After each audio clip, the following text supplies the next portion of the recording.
도종이 돌아보자 한 여자가 미친 듯이 소리를 지르고 있었고 바닥에 쓰러진 유모차가 보였다. 그리고 어제 보았던 개가 어린아이의 어깨를 물고 달려온다. 그 뒤로 개의 이름을 미친 듯이 부르며 뛰어오는 어제 만난 노인도 보였다. 도종은 본능적으로 뛰어가 달려오는 개를 덮쳤다.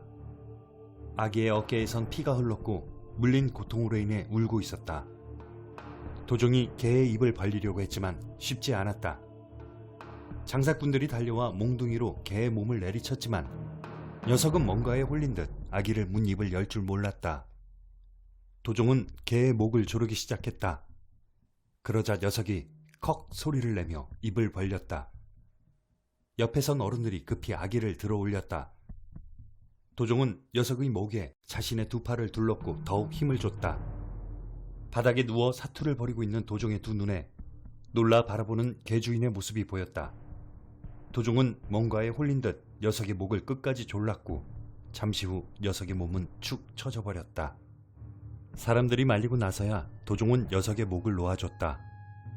앰뷸런스가 달려와 사라질 때까지 아기 엄마의 미칠 듯한 울음소리는 멈추지 않았다. 개 주인은 넋이 나간 표정으로 자신이 키우는 개의 옆에 주저앉아 있었다. 도종은 일어나 그 자리를 피했다.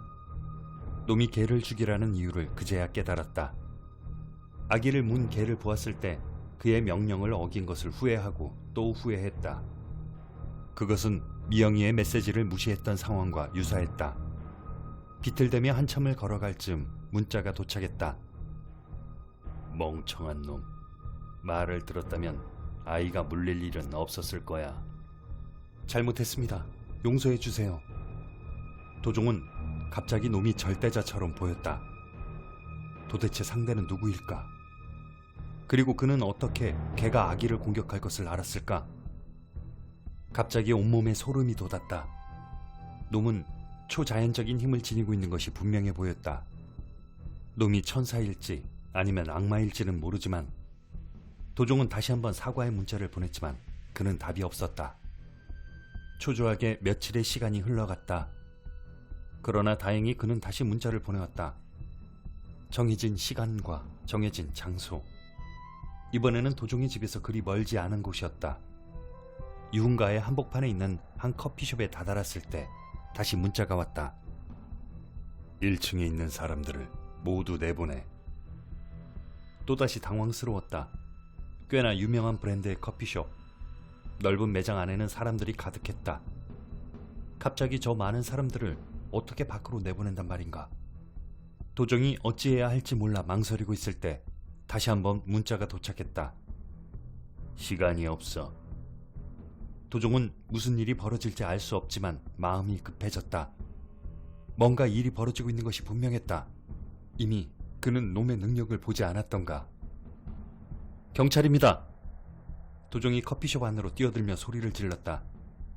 여기 폭탄이 설치됐다는 정보가 있습니다. 모두 밖으로 나가세요. 도종이 소리를 질렀지만 사람들은 의아한 표정으로 움직일 줄 몰랐다. 서울 한복판에서 폭탄 테러라니. 게다가 남노한 옷차림에 면도조차 하지 않아. 지저분한 도종을 사람들은 경찰로 생각하지 않는 듯 보였다. 나가라고. 다들 죽기 싫으면 나가란 말이야. 애타게 도종이 비명을 질렀고 직원 하나가 도종 앞으로 다가왔다. 아저씨, 정말 경찰 맞아요? 도종이 종업원의 얼굴에 주먹을 날렸고 사람들이 소리를 질렀다. 다들 나가라고. 안 그러면 내 손에 다들 죽어.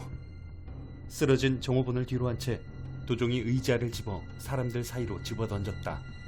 도종이 경찰로 인식은 되진 않았지만 적어도 묻지마 살인을 할 수 있는 사이코처럼 보인 것은 분명했다. 여자들은 소리를 지르며 밖으로 나왔고 덩치가 커다란 몇 명의 사내들은 도종에게 차가운 시선을 던졌지만 다행히 모두 밖으로 향했다. 도종은 그저 바라보고선 직원들을 향해서도 협박을 했고 그들 모두 매장 밖으로 향했다. 괜찮아요? 자신의 주먹에 바닥에 쓰러진 직원을 부축하며 도종이 말했다. 미안합니다. 얘긴 나중에 하고 우리 여기서 나가야 돼요. 도종이 종업원을 데리고 커피숍 밖으로 나섰을 때 그리 멀지 않은 곳에서 굉음소리와 함께 사람들의 비명소리가 들렸다. 사람들이 돌아봤을 때 승용차 한 대가 맹렬히 커피숍으로 달려오고 있었다. 커피숍 앞에 있던 사람들은 비명을 지르며 마치 홍해처럼 두 갈래로 나뉘었다.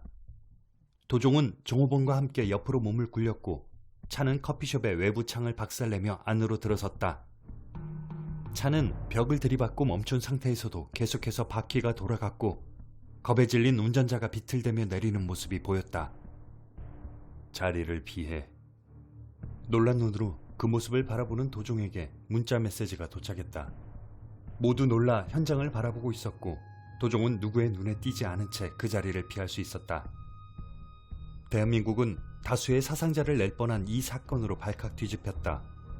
급발진에 대한 문제점과 전문가들의 갑론을박이 이어졌지만 무엇보다 주목을 받은 것은 도종이었다. 도대체 그가 어떻게 미리 알고 그 많은 사람들을 대피시킬 수 있었느냐 하는 것이었다. 사람들은 도종을 의심의 눈초리로 바라봤다. 그가 이 사건의 공범은 아닌지, 또 누군가는 그가 미래에서 온 사람일 거라는 말도 했다. 어쨌든 이 일로 경찰은 도종의 뒤를 쫓기 시작했다. 다행히 커피숍 내부의 CCTV에 명확하게 도종의 얼굴이 드러난 것은 없었다. 그로 인해 도종이 더 많은 의심을 받은 것은 사실이었다. 그가 철저히 CCTV를 예상한 동선으로 움직였다는 것이다. 어쨌든 텔레비전 뉴스를 보며 도종은 안도의 한숨을 쉬었다. 그가 왜 현장을 피하라고 했는지도 알았고 이 사건으로 그에 대해 완전한 신뢰를 회복한 것이다. 그가 악마라면 사람들을 살리는 명령을 자신에게 내리지는 않았을 것이다. 이후로 놈은 몇 번의 메시지를 더 보내왔다. 이제 도종은 당황하지 않고 놈이 내리는 명령을 이행했다. 백화점 주차장에서 납치를 시도하던 놈을 잡아 보안 요원들에게 넘겼고 무서운 10대들의 무자비한 폭행을 막아냈다. 사건마다 증언들이 이어졌고 언론에 퍼지지는 않았지만 관할의 경찰들은 그것이 커피숍 사건의 주범과 동일 인물임을 눈치채고 있었다. 그리고 도종이 문자를 받고 해결한 것 중에 가장 커다란 사건은 일명 다람쥐 검거 사건이었다.